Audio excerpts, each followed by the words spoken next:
बंधुओं, आपको सुनकर के शायद आश्चर्य होगा कि कलयुग को मिलने वाले स्थान केवल 5 हैं,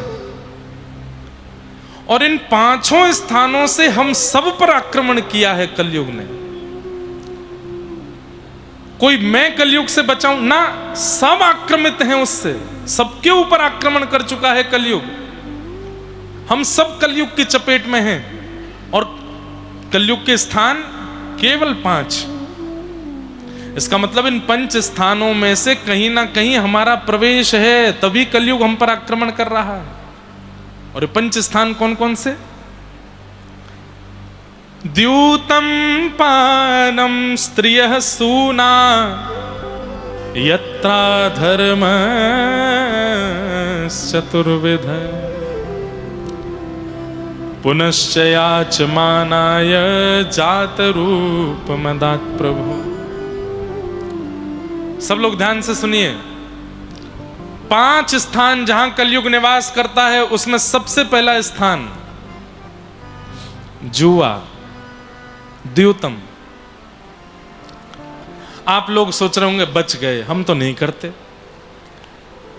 पर जुआ का अर्थ ही नहीं जानते आप लोग सोचते हैं केवल सट्टा लगाने वाले, खेल में पैसा लगाने वाले, चीजों में पैसा लगा करके शर्त रखने वाले लोग ही जुआ खेलते। नहीं, जुआ का मतलब क्या होता है? धन रूपी लक्ष्मी को कहीं भी दांव पर लगाना, वो जुआ ही है। और कहीं भी धन को आप दांव पर लगाते हैं तो एक प्रकार से आपसे पंचदेव नाराज हो जाते हैं। और पंचदेव की नाराजगी का कारण, क्योंकि लक्ष्मी के पति नारायण आपसे नाराज हो जाते हैं, उनकी पत्नी को दांव पे लगाओगे आप? सब लोग सावधान, बीच में कुछ लोग खड़े हैं, वो बैठ जाएं, थोड़ा आगे खिसक जाइए, बैठने दो सबको, बैठ जाओ। इधर देखो, यहां देखो, हम काला टीका लगा के आते हैं, नजर नहीं लगेगी हमको, देख लो। हाँ, कहीं आप लोग सोचो हम देख लेंगे, महाराज जी नजर आ गए तो और ये बैठे हैं ना कालिया, ये सबकी नजर अपने पास ही रख लेते हैं। इसलिए आप लोग यहां देखो, सुनो। क्या बता रहा था मैं? जुआ लक्ष्मी को, यानी कि धन को जहां भी आप दांव पर लगाते हैं, XYZ कुछ भी हो, वो जुआ है।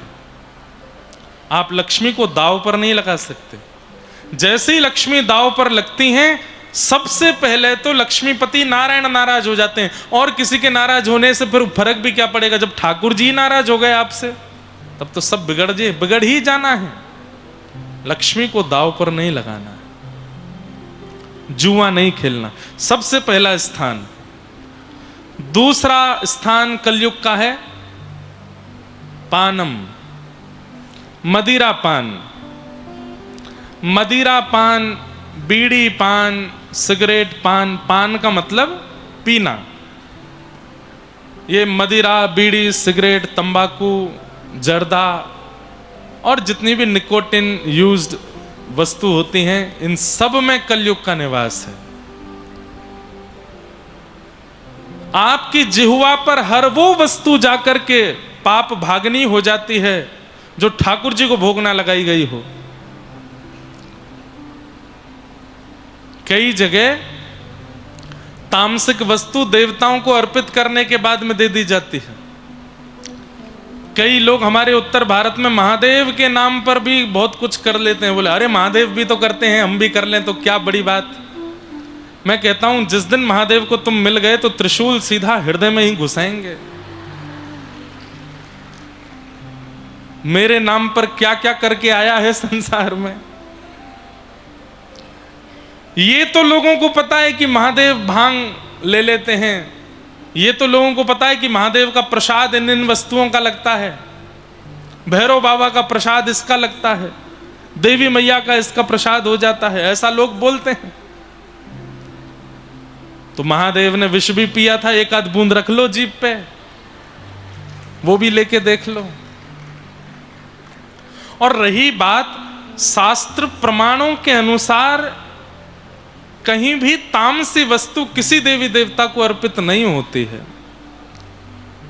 अन्य अन्य किन्हीं कारणों से, कहीं तंत्र के प्रभाव के द्वारा, कहीं अन्य अन्य भावों के द्वारा कुछ किया जाता हो तो बात अलग है, नहीं तो ठाकुर जी तो परम वैष्णव हैं। ठाकुर जी को कोई तामसी वस्तु नहीं।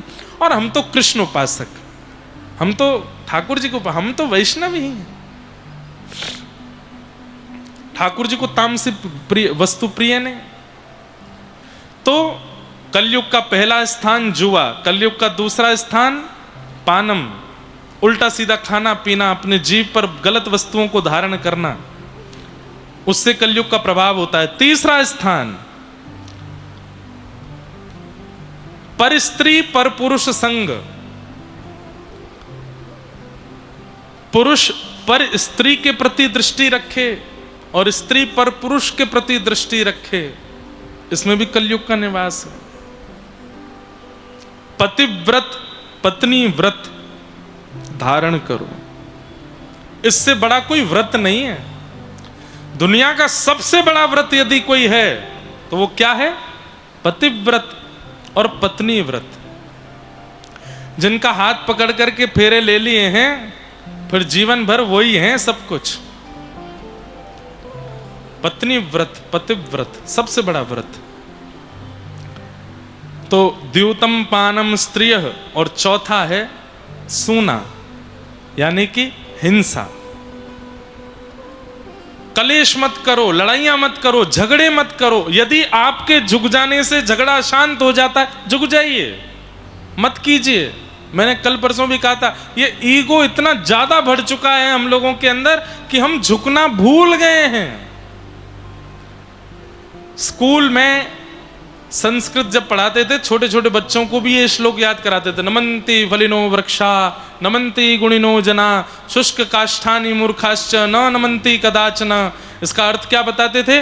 कि जो वृक्ष फलित होता है, फल वाला होता है, वो सदा झुका ही रहता है, और जिसमें फल नहीं लगते वो सीधा खड़ा रहता है। आंधी आने पर फलित वृक्ष कभी नहीं गिरता, सीधे लंबे लंबे वृक्ष जो खड़े रहते हैं गिर जाते हैं। इसलिए ज्यादा चौड़िए मत, थोड़े झुक जाइए। आपकी गलती नहीं है, लेकिन फिर भी आपके झुकने से यदि विवाद शांत होता है तो झुक जाइए, क्या बुराई है। लेकिन कई लोगों को आनंद आता है, इसने मुझे ऐसे कैसे बोल दिया, मैं इसको देखूंगा। जब ये गुण मेरा है ही नहीं, मैंने ऐसा किया ही नहीं, तो मुझ पर आरोप क्यों लगा? कोई फायदा नहीं है उससे, क्योंकि सामने वाला आपसे ज्यादा ईगो में है। उसको समझाओगे, लड़ोगे, बातें बिगड़ेंगी। इससे बढ़िया झुक के क्षमा मांग लो। जब लगे कि हाँ थोड़ा माहौल शांत हो गया है, तब धीमे से झेल दो। क्या मैंने किया नहीं था, वैसे मैंने सॉरी बोला, मेरी गलती नहीं थी, लेकिन वास्तव में मैंने किया नहीं था, मुझसे हुआ नहीं है ऐसा।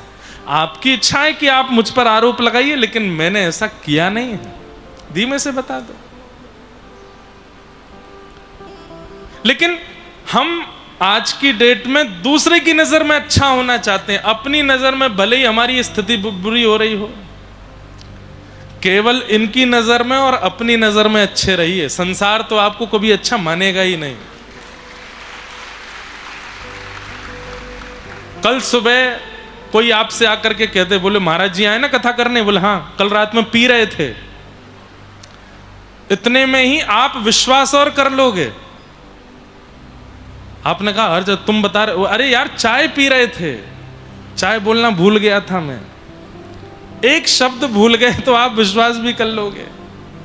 संसार तो ऐसा है, इसलिए इनकी नजरों में अच्छा बनने का प्रयास मत कीजिए, इनकी नजरों में अच्छे बनो।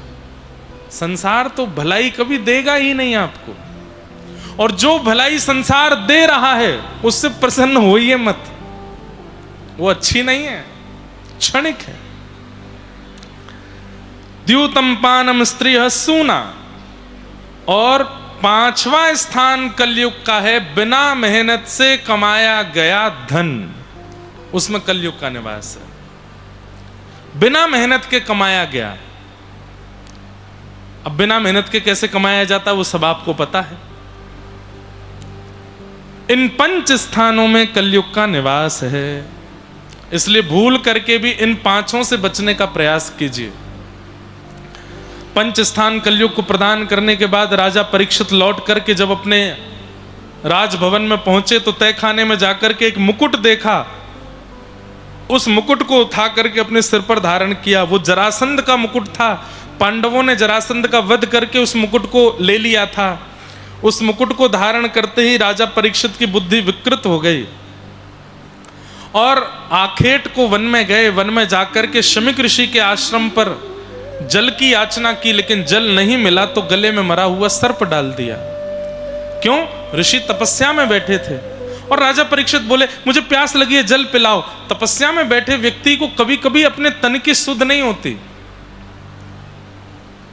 एक होती है सामान्य समाधि और एक होती है त्रातक समाधि। 2 प्रकार की समाधि होती है, बहुत ध्यान से सुनिए। सामान्य समाधि, आप बैठे जरा सी आवाज हुई तो आंख खुल गई, देखने लगे, आपका मन बहुत जल्दी विचलित हो जाए, सामान्य समाधि। त्रातक समाधि कैसी? आंधी आ गई, तूफान आ गया, पानी फेंक दिया, लेकिन तब भी आप समाधि से विचलित नहीं हुए। ऐसी त्रातक समाधि कलयुग में लोग नहीं लगा पाते। कई लोग कर भी सकते हैं योग साधना के द्वारा। तो शमीक ऋषि त्रातक समाधि में बैठे थे। उसी समय राजा परीक्षित ने कहा जल पिलाइए, लेकिन उन्होंने नहीं सुना। तो राजा परीक्षित को लगा मेरा अपमान कर रहे हैं, मैं जल मांग रहा हूं ये देते नहीं, तो मरा हुआ सर्प गले में डाल दिया। ये दृश्य शमीक ऋषि के पुत्र ने देख लिया और तुरंत मेरे पिता का अपमान करने वाला राजा परीक्षित, मैं श्राप देता हूं, आज के 7वें दिन तक्षक सर्प डस देगा और इसकी मृत्यु हो जाएगी। श्राप दे दिया। राजा परीक्षित लौट करके जब आए, उन्हें गौरमुख शिष्य के नाम से पता चला कि मुझे श्राप लगा है, तो अपने पुत्र जन्मेजय को राज्य गद्दी पर बिठा करके राजा परीक्षित तुरंत राज्य छोड़ करके गंगा के किनारे पहुंच गए। और वहां अनेक संत ऋषि महात्मा पधारे थे। सबके चरणों में प्रणाम करते हुए कहा कि भगवान, मेरे जीवन के कुछ ही दिन बचे हैं, कृपा करके बताइए मेरी मुक्ति का उपाय क्या है। आहा, सबने खूब सारे उपाय बताए, लेकिन नई को मुनिर्यस्य वच प्रमाण, कोई प्रमाण नहीं दे पाया। तभी वहां श्री सुखदेव जी का आगमन हुआ। तत्रा भवद भगवान व्यासपुत्रो यदिच्छया गामटमानो नपेक्ष अलक्षलिंगो निजलाभ पूर्णो निजलाभ तुष्टो व्रतस्य बालैरवधूत भेष। श्री सुखदेव जी का आगमन हुआ। चरणों में प्रणाम करते हुए परीक्षित जी महाराज ने कहा कि भगवान, जिसके जीवन के बहुत कम दिन बचे हैं उसको अपनी मुक्ति के लिए क्या करना चाहिए, कृपा कर मुझे बताओ। हाँ, चरणों में प्रणाम करके जब कहा, येषां संस्मरणात् पुंसा सद्यः सुद्यन्ति वै गृहा किं पुनः दर्शनस्पर्श पादशौचासनादिभिः। हे नाथ, आप जैसे संत, आप जैसे ऋषियों का तो घर बैठ कर के स्मरण करने से हम पवित्र हो जाते हैं। आप मेरे सामने बैठे हैं, कृपा करके मुझे बताइए मैं ऐसा क्या करूं जिससे मेरे शेष जीवन जो है वो ठाकुर जी की सेवा में लग जाए और मुझे मुक्ति प्राप्त हो जाए। हे प्रभु मुझे बता दो चरणों में कैसे आऊं। हे प्रभु मुझे बता, गाइए, करताल बजा के गाओ। हम तो बहुत प्रयास कर रहे हैं नाथ, पर हम आपसे ही पूछ रहे हैं, बताइए ना हमारे जीवन के कितने दिन बचे हमें पता नहीं है। यहां बैठा कोई भी व्यक्ति दावे से नहीं कह सकता कि मैं इतने दिन और रहूंगा। कभी भी प्राण जा सकते हैं हमारे। मैं आज कथा कर रहा हूं लेकिन कल की कथा सुना पाऊंगा इसकी मैं गारंटी नहीं दे सकता हूं। हम सब मरणासन स्थिति में हैं, कभी भी प्राण जा सकते हैं हमारे। इसलिए नाथ से कहो हमारे पास कितना समय हमें नहीं पता, लेकिन आपको पता है हमारे पास कितना दिन कितना समय है। उस समय में हम क्या करें जिससे आप हमें मिल जाओ, कृपा कर हमें बताओ। हे प्रभु मुझे बता दो चरणों में कैसे आऊं। हे प्रभु मुझे बता दो चरणों में कैसे आऊं। माया के बंधनों से छुटकार कैसे पाऊं। माया के बंधनों से छुटकार कैसे पाऊं। हे प्रभु मुझे बता दो चरणों में कैसे आऊं। हे प्रभु मुझे बता दो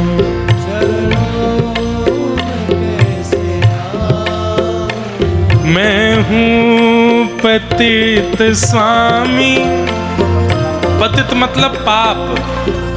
हमारे जगन्नाथ मंदिर में सिंह द्वार से जब आप प्रवेश करते हैं तो वहां ठाकुर श्री जगन्नाथ जी का एक स्वरूप है, उन्हें कहते हैं पतित पावन भगवान। क्या कहते हैं? उनके दर्शन किए बगैर भीतर नहीं जाना, वे पतित पावन भगवान है। उनका दर्शन करने से उसी समय हमारे सारे पाप नष्ट होते हैं। वो नित्य पतित हैं, इसलिए उनका नाम पतित पावन है। कई लोग पुरी में दर्शन नहीं कर पाते, भीतर नहीं जा पाते, तो बाहर से उन्हीं को देख लेते हैं, पतित पावन भगवान को ही दर्शन कर लेते हैं। वे पतित पावन हैं, पर मैं पतित स्वामी हूं। पापियों में सबसे बड़ा मैं हूं और पापों को नष्ट करने वालों में सबसे बड़े वो हैं। वही बात यहां कही जा रही है। मैं हूं पतित स्वामी, तुम हो पतित पावन। मैं हूं पतित स्वामी, तुम हो पतित पावन।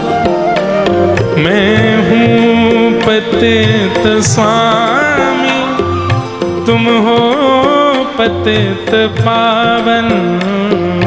मैं हूँ पतित तुम हो पतित पावन। अवगुण भरा हृदय में, अवगुण भरा हृदय, हो अवगुण भरा हृदय में, अवगुण भरा। ओ इसे कैसे मैं दिखाऊं, अवगुण भरा हृदय में। इसे कैसे मैं दिखाऊं, अवगुण भरा हृदय में। इसे कैसे मैं दिखाऊं, अवगुण भरा हृदय।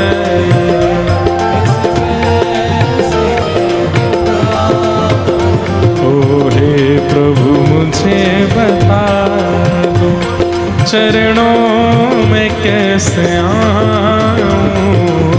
हे प्रभु मुझे बता दो चरणों में कैसे आऊं। हे प्रभु मुझे बता दो चरणों में कैसे आऊं। श्री जगन्नाथ महाप्रभु की।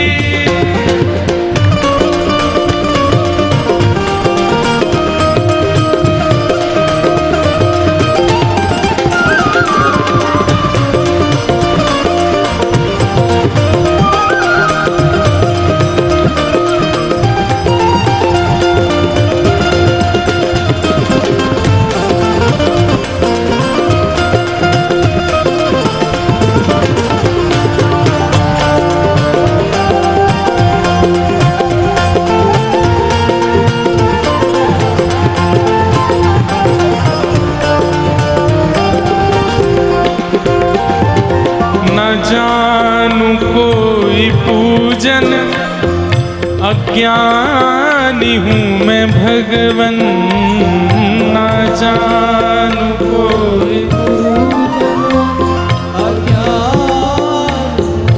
सब गाओ। ना जानू कोई पूजन, अज्ञानी हूँ मैं भगवन।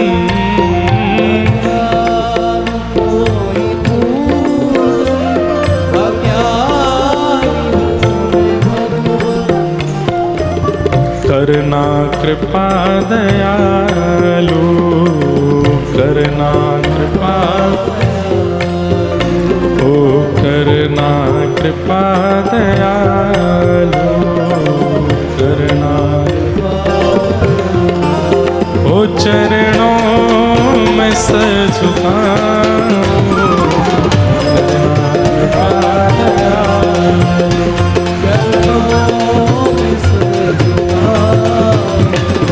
हे प्रभु मुझे बता दो, चरणों में सर झुकाऊं। हे प्रभु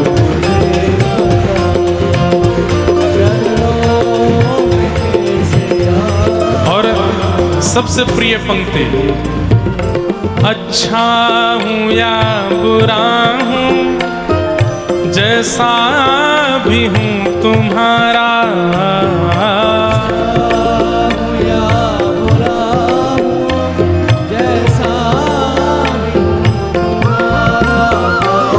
अच्छा हूँ या बुरा हूँ, जैसा भी हूँ तुम्हारा। अच्छा हूँ या बुरा हूँ, जैसा भी हूँ तुम्हारा। ठुकराओ ना मुझे अब, ठुकराओ ना मुझे, ओ ठुकराओ ना मुझे अब, ठुकराओ ना मुझे। ओ चरणों में सर झुकाऊं, ठुकराओ ना मुझे अब।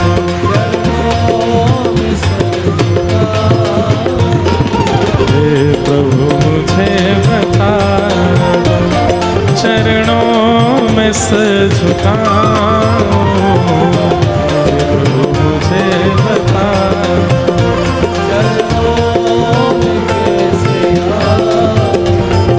माया के बंधनों से छुटकार कैसे पाऊं। माया के बंधनों से छुटकार कैसे पाऊं। गोविंद बोलो हरि गोपाल बोलो, गोविंद बोलो हरि गोपाल बोलो। श्री राधा रमण हरि गोविंद बोलो, श्री राधा रमण हरि गोविंद बोलो।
जय जय राधा, जय जय राधा, जय जय राधा रमण हरि बोल, जय जय राधा रमण हरि बोल, जय जय राधा रमण हरि बोल, जय जय राधा रमण हरि बोल, जय जय राधा रमण हरि बोल।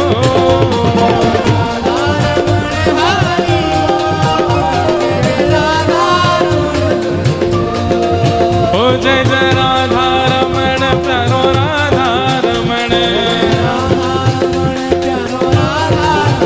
जय जय राधा रमण प्यारो राधा रमण, ओ मेरो राधा रमण प्यारो राधा रमण, मेरो राधा रमण प्यारो राधा रमण, जय जय राधा, जय जय राधा, जय जय राधा रमण हरि बोल, जय जय राधा रमण हरि बोल, जय जय राधा रमण हरि बोल, जय जय राधा रमण हरि बोल, जय जय राधा रमण हरि बोल, जय जय राधा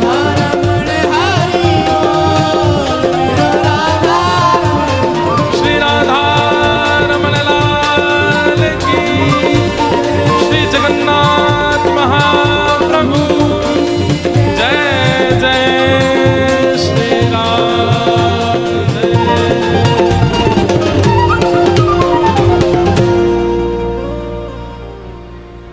हे प्रभु मुझे बता दो चरणों में कैसे आऊं,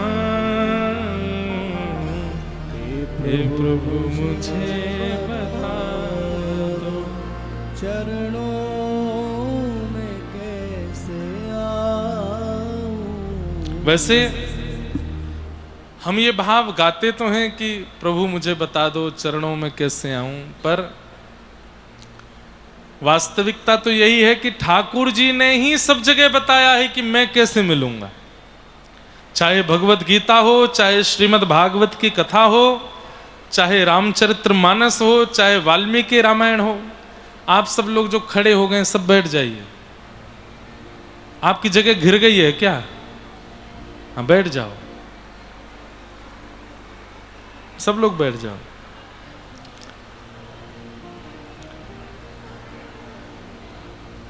सब जगह बताया ठाकुर जी ने ही है। एकादश स्कंद में श्रीमद् भागवत में भगवान कहते हैं, ये वही भगवतः प्रोक्तः उपाया आत्मलब्धये। भागवत क्या है? बोले मैं अपनी प्राप्ति का अपने मुख से जो मार्ग बताता हूं वही भागवत है। भगवत प्राप्ति का मार्ग आचार्य लोग बताते हैं, गुरुजन बताते हैं मंच पर बैठ करके, लेकिन उनको किसने बताया? इन ग्रंथों ने। और इन ग्रंथों में कहां से आया? ठाकुर जी ने स्वयं बताया।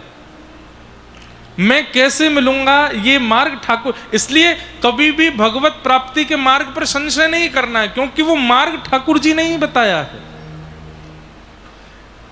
श्रीमद् भागवत के एकादश स्कंद में भगवान कहते हैं कि मेरे द्वारा कहे गए भाव जो कि भागवत हैं उन पर कभी संशय मत करना, क्योंकि मैंने वही उपाय बताए हैं जिन उपायों से मैं मिलूंगा। इसलिए हमने अपनी व्यासपीठ का नाम भक्ति पथ रखा। पथ मतलब रास्ता, पथ मतलब रास्ता, मार्ग।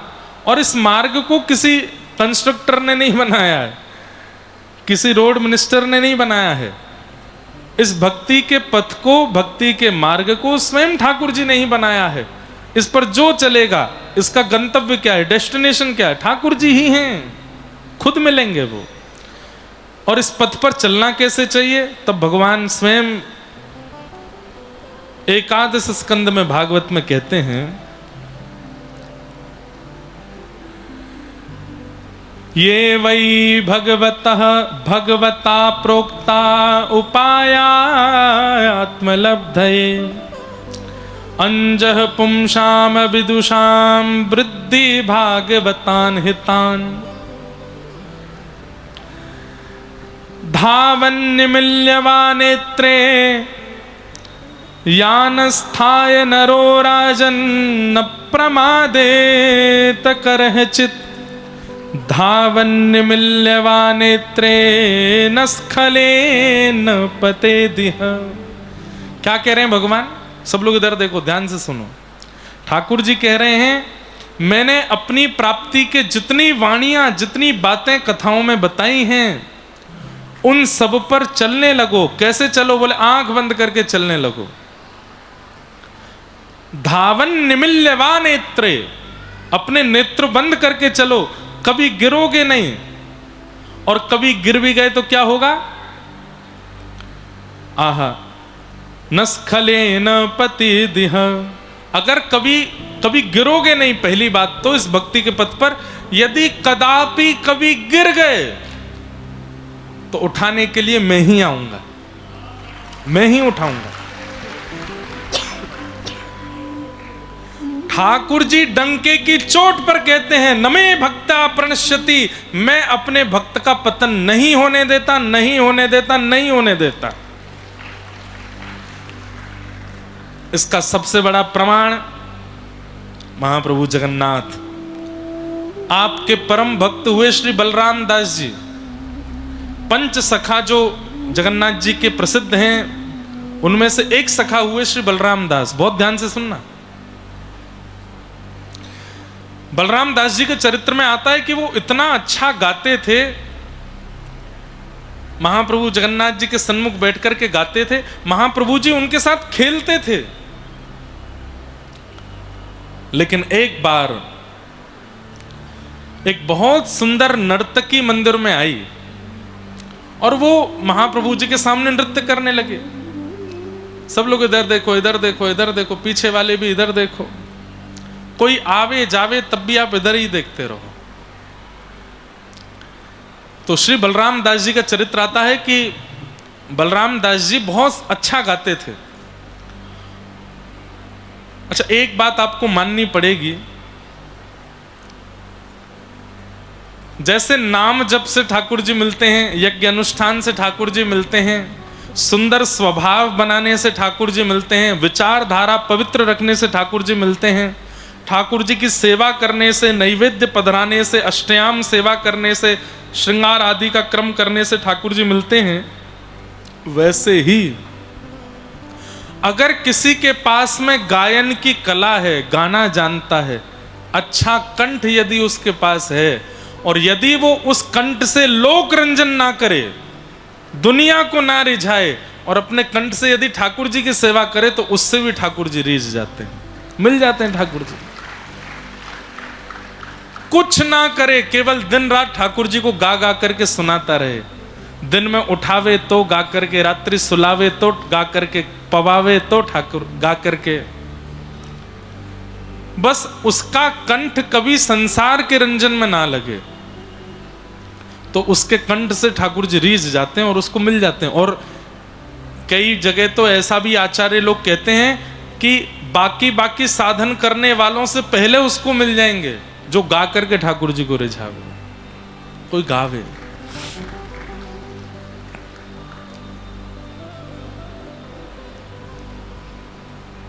आहा,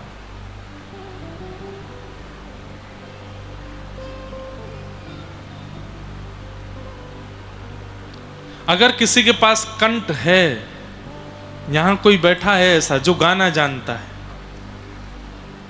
ठाकुर जी के लिए गाया करे, एकांत में बैठ के ठाकुर जी को रिझाया करे। भक्तिमती मीराबाई गाती थी, और केवल एक नाम नहीं है, जितने भक्तों के नाम आप लेंगे जिनको भगवत प्राप्ति हुई है, सबने गाया है ठाकुर जी के आगे, गा कर के ही मिले हैं ठाकुर जी। गायन बहुत प्रिय है इनको। एक प्रकार से कोई इनके लिए गा देता है ना, तो ये सब न्यौछावर कर देते हैं उसके ऊपर।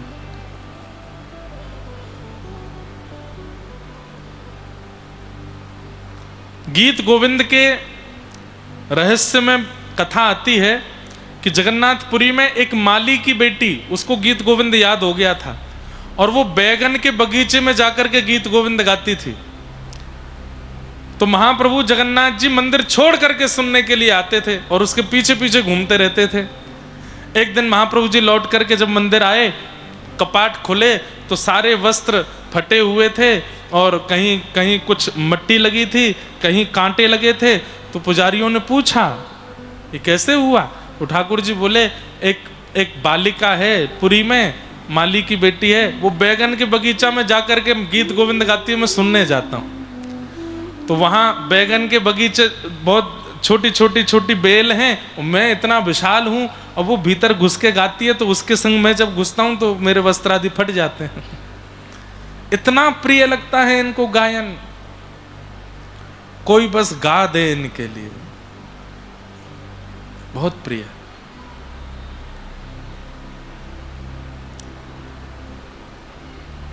तो बलराम दास जी पद गाते थे, तभी एक बहुत सुंदर नर्तकी आई और उस नर्तकी के ओर जब बलराम दास जी ने देखा, अब सोचिए भगवान के सखा हैं, भगवान के दास हैं, भगवान इनके साथ खेलते हैं, लेकिन फिर भी किसी और को देख करके उसके प्रति मन आ गया और उस नर्तकी का भी इन पर मन आ गया, दोनों का एक दूसरे पर मन आ गया, आपस में मिलने जुलने लगे, बातचीत होने लगी। पूरे जगन्नाथपुरी में हवा की तरह बात फैल गई कि बलराम दास नाम का भगवान का भक्त वो तो अपनी स्थिति से बर्बाद हो गया, अब तो वो किसी नर्तकी से मिलने जाता है, उसी के पास रहता है। इसी कारण से बलराम दास जी की एक सेवा उनसे छीन ली गई। रथ यात्रा जब महाप्रभु जी की होती थी तो रथ के सामने सबसे पहला पद गायन बलराम दास जी करते थे। बलराम दास जी भी इतने मुक्त हो गए थे, इतने ज्यादा उसमें युक्त हो गए थे उस नर्तकी में कि अब मंदिर भी नहीं जाते कई कई दिनों तक, बस उसी के पास बैठे रहते हैं, उसी से बातें करते रहते हैं। रथ यात्रा का दिन था, रात भर उसी के पास थे। सुबह उठते ही आपने मन में विचार किया आज तो रथ यात्रा है, आज तो महाप्रभु जगन्नाथ रथ में विराजमान होकर के गुंडीचा जाएंगे और मैं रथ के सामने बैठ करके सेवा करूंगा, लेकिन मैं कहां पड़ा हूं? ये संसार के विषय के चक्कर में मैं महाप्रभु जी को भूल गया, कितने दिनों से उनके पास नहीं गया। दौड़ करके गए तो पंडा पुजारियों ने इनको रोक दिया, बोले अब तुम अपवित्र हो, तुम्हारे किससे पूरी जगन्नाथपुरी को पता है कहां जाते हो, क्या करते हो, नहीं आओगे तुम ठाकुर जी के सामने। रोते रहे। नाथ आप तो गीता में कहते हैं नमे भक्त्या प्रणश्यति, मैं अपने भक्त का पतन नहीं होने देता, मैं अपने भक्त का त्याग नहीं करता। हमारी श्री वैष्णव परंपरा में चरम मंत्र कहा जाता है, उस चरम मंत्र में यही कहा जाता है सर्वधर्मान परित्यज्य माम एकम शरणम व्रज अहम त्वा सर्व पापेभ्यो मोक्षयिष्यामि मा शुच। जो सब कुछ छोड़ के मेरी शरणागति ले लेता है, उसके पूर्व के किए हुए समस्त पापों को भुला के मैं उसको स्वीकार करता हूं। नाथ मुझसे गलती हो गई, लेकिन मैं छोड़ करके आ गया ना दोबारा आपके पास, भूल हो गई नाथ, स्वीकार करो ना। लेकिन किसी ने उनको ठाकुर जी के रथ के आगे बैठने नहीं दिया। बलराम दास जी समुद्र के तट पर चले गए और समुद्र के तट पर जाकर के बालू से, समुद्र की रेत से एक रथ बनाया और उसमें छोटे से महाप्रभु जगन्नाथ जी रेत से बना के विराजमान किए और अपनी मृदंग लेकर के वहीं पद गाने लगे। बोले आप तो सब जगह हो, जगन्नाथ हो, भले ही आप रथ में विराजमान होकर गुंडीचा जा रहे हैं, पर मुझे वहां जाने नहीं दिया जा रहा, तो मैं यहीं आवाहन करके पद गाता हूं। आंखों से आंसू गिर रहे हैं और आप पद गा रहे थे।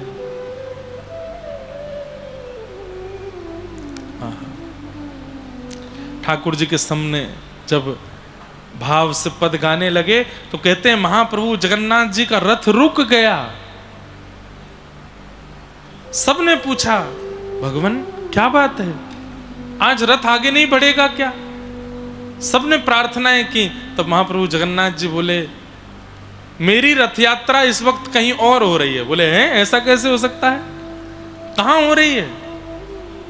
बोले समुद्र तट पर बलराम दास मेरा रथ यात्रा कर रहे हैं, मैं वहीं उसका पद सुन रहा हूं, इसलिए जहां मैं हूं रथ यात्रा वहीं हो रही है।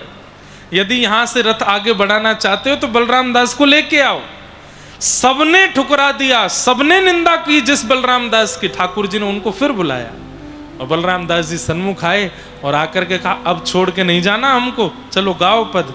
और जैसे ही पद गाया ठाकुर जी का रथ फिर आगे बढ़ने लगा। नमे भक्त्या प्रणश्यति, मैं अपने भक्त का कभी त्याग नहीं करता, कभी पतन नहीं होने देता, सदैव स्वीकार करता हूं उसको। इसका सबसे बड़ा प्रमाण तो जगन्नाथ जी। हमारा पतन हो भी रहा होता है तो भी ठाकुर जी हमको स्वीकार कर लेते हैं, बस हम दोबारा चले जाएं उनके पास। कान पकड़ लिया करो, गलती हो गई अब नहीं करूंगा। ठाकुर जी इतने दयालु हैं, तुरंत स्वीकार कर लेते हैं, कोई बात नहीं। नमे भक्त्या प्रणश्यति, इसलिए इस भक्ति के पथ पर, इस भागवत के पथ पर चलने लगो, कभी गिरोगे नहीं। और कभी गिर भी गए, गिरना मतलब पतन यदि हो भी गया ठाकुर जी फिर उठा लेंगे। बस हां कोई महापाप मत करना। महापाप क्या है?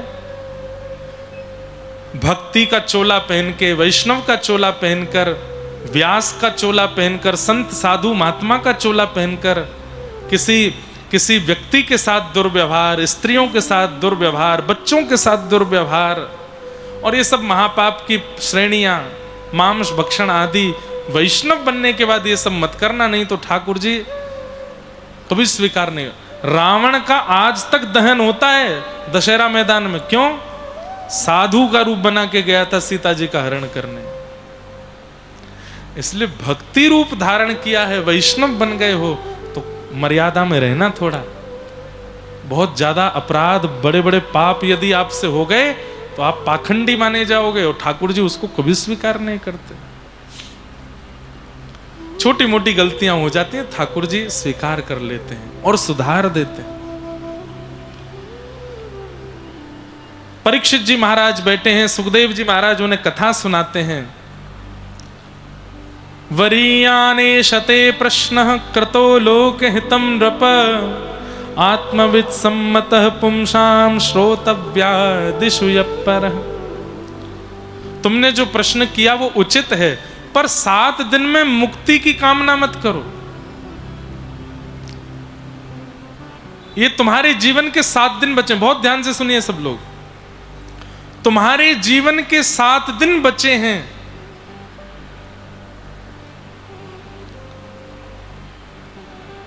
तुम्हारे जीवन के 7 दिन बचे हैं, और इन 7 दिनों में तुम पूछ रहे हो मुझे मुक्ति कैसे मिले।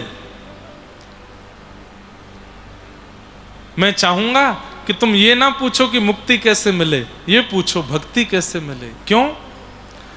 मुक्ति तो बंधुओं जीवन भर आपने भजन नहीं किया, जीवन भर सारे पाप किए, जितने पाप हो सकते थे सब किए, लेकिन अंतिम क्षण में भी यदि भगवान नाम मुख से निकल गया, अंते नारायण स्मृति, अंतिम श्वास निकल रही थी, बस प्राण जाने ही वाले थे और गलती से मुख से निकल गया हरि, गलती से मुख से निकल गया नारायण, गलती से मुख से निकल गया जगन्नाथ, गलती से मुख से निकल गया राम, और ये कहते ही प्राण निकल गए, मुक्ति हो जाएगी।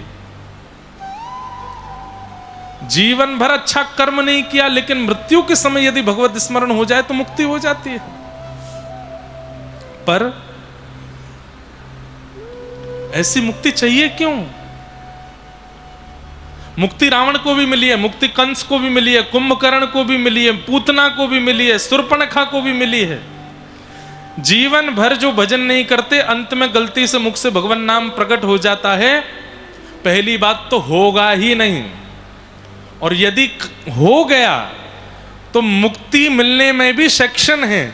तो ABC सेक्शन होते होंगे वहां पर भी, तो C सेक्शन किनका है? राक्षसों का है, जो भगवान के हाथों मर के मुक्ति प्राप्त कर ली, उसी वाले सेक्शन में भेजा जाता है बुरा वो भी नहीं, अच्छा है वो भी, पढ़ाई वहां पर भी होती है, C सेक्शन में भी होती है, A सेक्शन में भी होती है। पर स्कूल में ऐसा होता था ना, अच्छे पढ़ाकू बच्चे A सेक्शन में होते थे, थोड़े कम बच्चे बी सेक्शन में होते और सबसे ऊधमी बालक सी सेक्शन में। तो ऊधमी बालकों के पास भेज दिया जाता है मुक्ति के। मुक्ति तो मिल गई, लेकिन जैसे ही वैकुंठ पहुंचे नजर घुमा के देखा तो रावण बगल में ही बैठा था, कंस इधर वाली सीट पे ही बैठा है। उनको भी तो मुक्ति मिली है।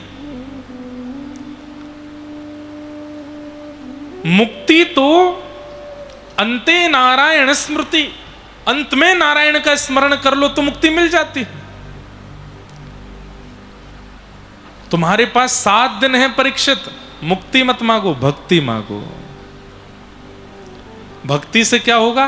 बोले मृत्यु के बाद मुक्ति मिलने पर भगवान का दर्शन होगा, लेकिन भक्ति से जीते जी भगवान का दर्शन हो जाएगा। 7 दिन में ठाकुर जी मिल जाएंगे। तुम भक्ति मांगो। हमारे भारत में एक बहुत अच्छे संत हुए स्वामी शरणानंद जी महाराज, वे एक वाक्य कहते थे, लिख लीजिएगा। इच्छाएं अधूरी रह जाएं और प्राण निकल जाए उसे मृत्यु कहते हैं।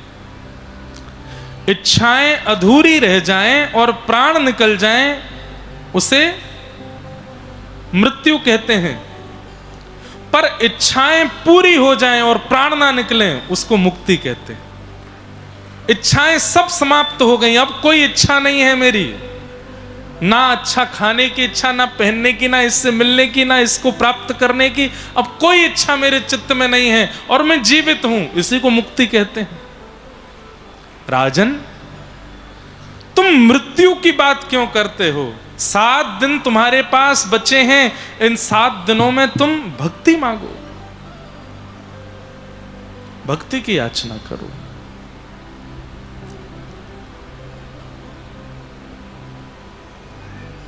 एक बात कहूं बंधुओं, जो अंते नारायण स्मृति वाली बात थी कि अंत में नारायण का स्मरण, यह सबसे कठिन है संसार में। अंतिम श्वास में नारायण का नाम नहीं आएगा, भगवान नाम नहीं आ सकता। कहीं पढ़ रहा था मैं कि व्यक्ति के जब प्राण निकलने वाले होते हैं ना, तो प्राण ऐसे नहीं होते कि तुरंत निकल गए। कहते हैं कि प्राण निकलते समय भी 5-6 मिनट लगते हैं व्यक्ति को प्राण त्यागने में, और उन 5-7 मिनटों में उसको जन्म से लेकर के अब तक पूरा जीवन दिखाई दे जाता है। चाहे वो हॉस्पिटल में प्राण जा रहे हों, चाहे वो किसी भी कारण से प्राण जा रहे हों, व्यक्ति के जब प्राण निकलते हैं तो श्वास रुक जाती है, रक्त ठंडा पड़ जाता है, लेकिन ब्रेन जो है वो थोड़ी देर के लिए जीवित रहता है। और उतनी देर में ब्रेन जो है वो सारी फाइल्स खोलता है।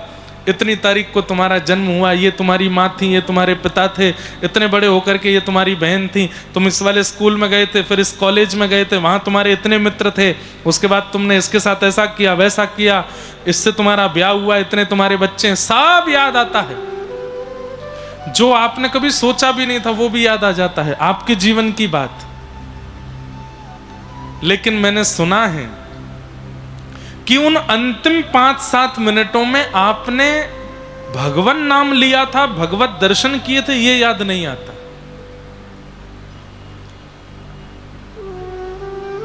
आप सब लोग अभी तो फोन के ऊपर ज्यादा हम लोग डिपेंडेंट हो गए, लेकिन कंप्यूटर लैपटॉप चलाने वाले बच्चे जानते हैं, जब आप बहुत सारी फाइल्स को एक साथ कॉपी करके डिलीट करते हो तो सारी फाइल्स ऐसे वो आ जाता है, एक सेक्शन आ जाता है कि 90% 80% डिलीटेड हो रहे हैं, और ऊपर जो है वो फाइल्स के फोटो आते रहते हैं, ये वाली फाइल जा रही है। जिस फाइल में सबसे कम कंटेंट होता है ना, वो कई बार दिखती भी नहीं है, और जिस फाइल में सबसे ज्यादा कंटेंट होता है वो बहुत देर तक सामने ब्लिंक होती रहती है कि अभी डिलीट हो रही है, डिलीट चल रहा है इसका। अंतिम श्वास जब निकलती है तब भी ऐसा ही होता है। संसार में जिसको बहुत प्रायोरिटीज दी गई हैं वो सब याद आते हैं, लेकिन जगन्नाथ जी को, कथा को, नाम को जब प्रायोरिटी नहीं देते ना, कभी once in a while, once in a year, once in a month याद करते हैं, तो फिर वो भी 1 सेकंड में डिलीट होती हैं वो सारी स्मृतियां। लेकिन साल भर जगन्नाथ जी को याद करते हैं, साल भर कथा सुनते रहते हैं, साल भर वृंदावन का स्मरण करते रहते हैं, तो जैसे ही प्राण निकलते हैं तो युगल सरकार ही दिखते रहते हैं 7 मिनट तक, और कुछ नहीं दिखता है, ठाकुर जी ही दिखते रहते हैं।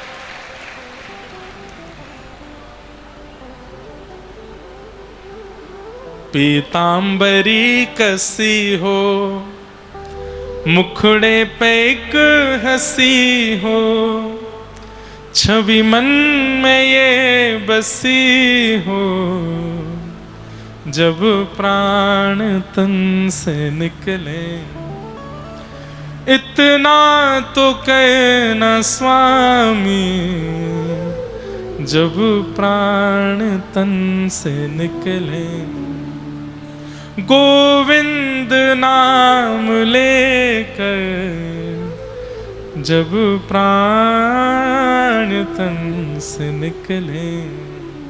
बंधुओं, एक बात मन में आ रही है, बोल देता हूं। हमारे जन्म का उद्देश्य क्या है? अपनी मृत्यु को सफल बनाना, अपनी मृत्यु को सफल। फ्लाइट में इसलिए बैठे हैं ताकि डेस्टिनेशन पे पहुंच सकें। ये शरीर रूपी फ्लाइट है, इसमें हमारी आत्मा बैठ गई है, अभी हम उड़ान ही भर रहे हैं। कभी फ्लाइट में टर्बुलेंस भी आता है, कभी ऊपर जाती है, कभी नीचे आती है, कभी 35,000 फीट पे चलती है, कभी 12,000 पे आ जाती है। ये लाइफ ही हमारा शरीर प्लेन है और लाइफ आकाश है। जन्म रूपी एयरपोर्ट से उड़े थे, चल रहे हैं, कभी झुकते हैं, कभी इधर मुड़ते हैं, ऊपर नीचे होते रहते हैं, कभी बगल वाला मित्र बन जाता है, कभी एयर होस्टेस आके कुछ खिला पिला देती है। लेकिन डेस्टिनेशन क्या है? डेस्टिनेशन है श्री हरि चरणार विंद, वहां पहुंचना है। डेस्टिनेशन तो वही है, अपनी मृत्यु को सफल बनाना है। इसीलिए हम सब लोग जन्म लिए हैं। लेकिन व्यक्ति मृत्यु को सफल नहीं बनाता। जिंदगी ना मिलेगी दोबारा, एक ही बार मिली है, जितने काम हो सके अभी कर लो। सब खा के देख लो, सब पहन के देख लो, सब जगह घूम के देख लो, सबका दिल तोड़ के देख लो, सबसे दिल लगा के देख लो। छोटा सा दिल है, उसमें 20-25 को घुसा के देख लो। बहुत खतरनाक है संसार।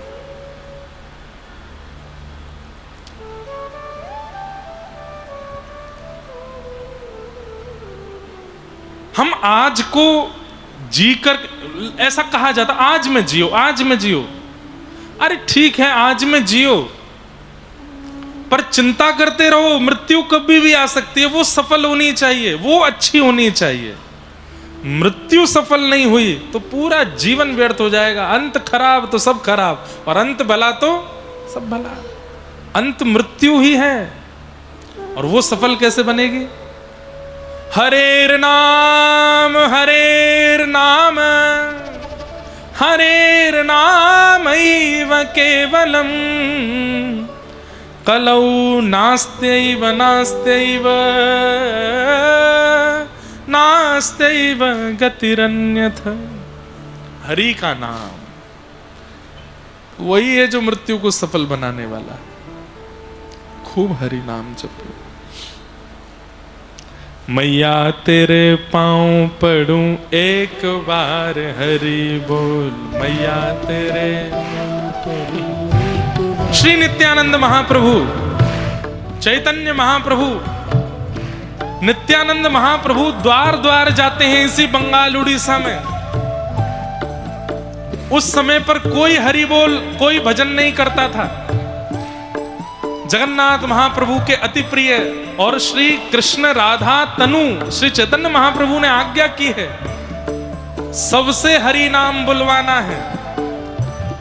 तो श्री नित्यानंद महाप्रभु हर घर पर जाते हैं और द्वार खटखटाते हैं। द्वार का व्यक्ति जब निकल करके आता है तो उससे कहते हैं, एक बार हरि बोल दीजिए ना।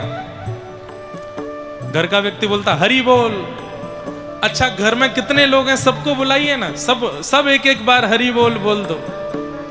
सब बोलते हरि बोल हरि बोल हरि बोल। अरे कहां तक कहें, नित्यानंद महाप्रभु जाते अपने साथ कुछ सेवकों को लेके जाते और जाकर के अपने हाथ आगे करते, बोले भिक्षा दे दीजिए। घर का व्यक्ति दाल चावल रोटी लेके आता तो हाथ पीछे करते ना, नाम की भिक्षा चाहिए। सब हरि बोल बोल दीजिए, सब हरि बोल बोलते तो बोले एक बार और बोल दीजिए, एक बार और बोल दीजिए। आहा, लेकिन बंगाल उड़ीसा के कई नकचड़े लोग, हम क्यों बोले, हम तो नहीं बोलेंगे। घर के काम तुम करोगे क्या, पूरे दिन भजन करेंगे तो ये सब्जी कौन काटेगा, रोटी कौन बनाएगा। तो नित्यानंद महाप्रभु कहते मैं सब्जी काट दूंगा, मैं रोटी बना दूंगा, आप हरि बोल बोलो, आप भजन कीजिए, मैं बस सब काम करूंगा। तब महाप्रभु जी गली गली घूम करके सबके सामने जाके कहते, ओ मैया तेरे पांव पड़ूं एक बार हरि बोल, मैया तेरे पांव पड़ूं एक बार, मेरे भैया तेरे पांव पड़ूं एक बार हरि बोल। ऐसे नहीं, अपने बगल वाले के पैर छू के बोलो एक बार हरि बोल, मैया तेरे पांव पड़ूं। शर्माओ नहीं, बगल वाले के पैर छुओ, बोले एक बार हरि बोल बोल दीजिए। मैं द्वार द्वार जाऊंगो हरि हरि हरि बोल, हे सब सो बुलवाऊंगो हरि हरि हरि बोल,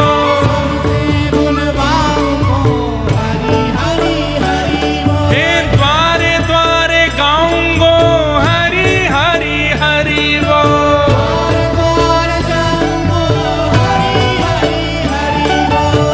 भुजा उठा के कहूंगो हरि हरि हरि बोल, हे हरि बोल हरि बोल,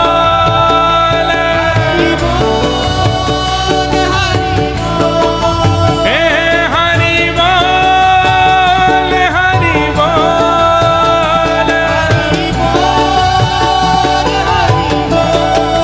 ओ मुकुंद माधव हरि हरि बोल, आ मुकुंद माधव हरि हरि बोल,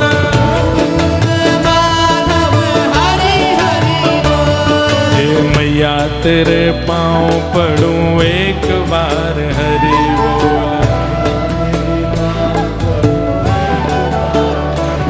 प्यारे भैया तेरे पांव पड़ूं एक बार हरि बोल, अरे अम्मा तेरे पांव पड़ूं एक बार हरि बोल,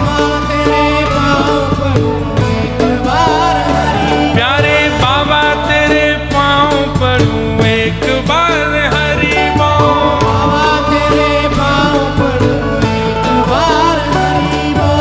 एक बार हरि बोल, बार बार हरि बोल,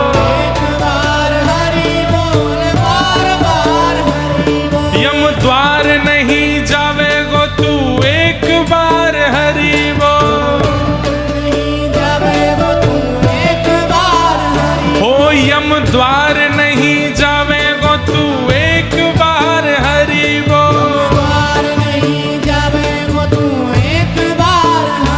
अरे मैया तेरे पांव पड़ूं एक बार हरि बोल,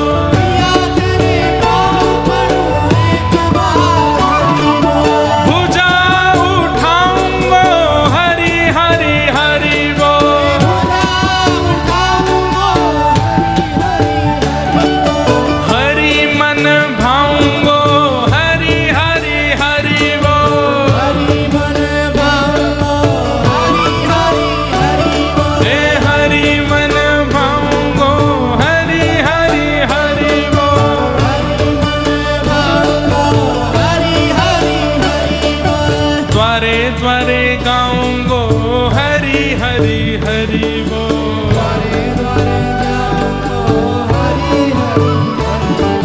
सब सो बुलवाऊंगो हरि हरि हरि बोल।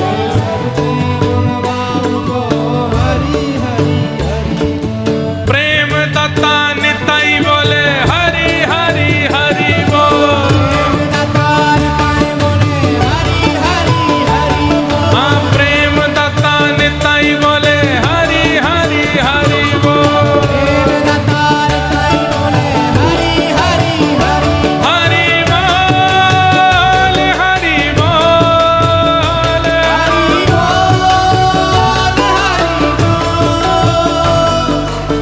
कीर्तन के प्रति सबसे बड़ा अपराध क्या है? धीमे धीमे गाना बहुत बड़ा अपराध है। इतनी समाज संख्या में बैठ के इतना धीरे कैसे गा सकते हो आप? हरि बोल हरि बोल। गाइए हे हरि बोल हरि बोल।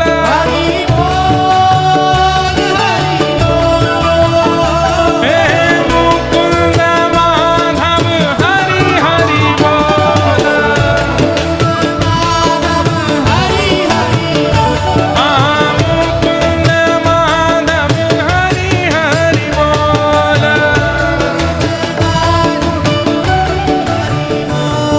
आपकी आवाज आनी चाहिए हमको। अब संगीत नहीं बजेगा, गाओ हे हरि बोल हरि बोल।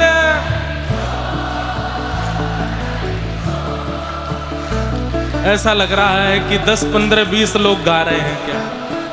नहीं नहीं, आपकी आवाज निकलवाना हमको आता है।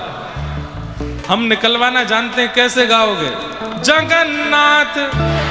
देखो कितने आप लोग ये गलत काम। आपके नगर के जगन्नाथ जी इसलिए उनका नाम जोर से गाते हो आप। अरे वही हरि बोल हैं। जगन्नाथ चक्कानैन जगन्नाथ चक्कानैन नीलाचल वरे तू न संभाले तो